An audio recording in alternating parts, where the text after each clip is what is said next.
1800s, there was something called the Dawes Rolls, which was basically a census that made records of people's ethnic backgrounds in order to determine which Native American tribes would get certain land allotments and other benefits. After slavery, many black people were associated with some of these tribes by bloodline, through marriage, through adoption, and even servitude. And because they were associated with these tribes, many black people were entitled to some of these benefits.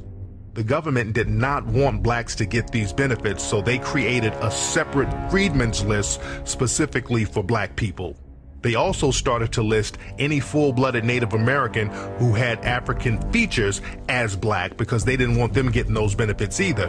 At the same time, they allowed white citizens to come in and pay money under the table to be listed as part Native American. 1895 and 1896, when a lot of the whites found out the benefits that these blacks are going to be entitled to, a lot of whites went to the Dawes Commission and say, look, why don't you put my name on there? They said, but you're not an Indian. So that's what they said, well, I'll give you $5. So then the rule got around, the posse got around that for $5 that a white could put his name on the Dawes Rolls and be called himself an Indian and be entitled to all these benefits, and all their children could be entitled to all these benefits forever. And so that became known as what's called a $5 Indian. And so if you go around now and check most of the Indians, the so-called Indians in America, about 90% of them are not even Indians. Those are just whites now who are passing as Indians. But they're getting all the benefits. And they're not paying any taxes, getting free college education. They put up a little reservation on the land that they don't live on. They have another home off and get all kind of benefits.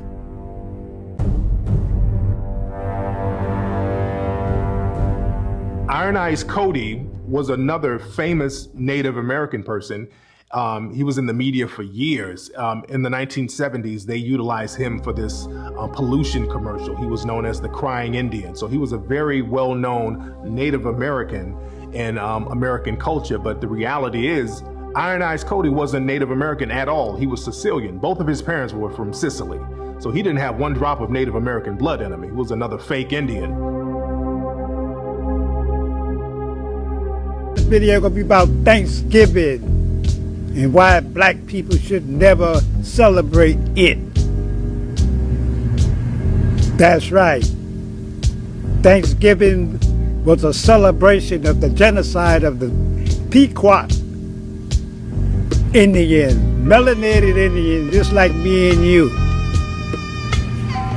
In 1637, the massacre was led by a general named James Mason, and they committed genocide. That's right. And these devils came in and committed genocide, just like they committed genocide in New Guinea, New Zealand, Australia, Africa, and everywhere else. The one that came on the sweet Jesus went in there and took the land, committed genocide on the indigenous people of America, not the Asiatic, not these $5 Indians. That's right, the Pequot Indian was already here, just like the Seminoles and the Choctaws and the Cherokees and the Iroquois and the Blackfoot, the Navajos, and on and on and on. The Omac, the Incas. We was already here on this land before European invasion that came from England and France and Spain, and Germany, and everywhere else. That's right, family.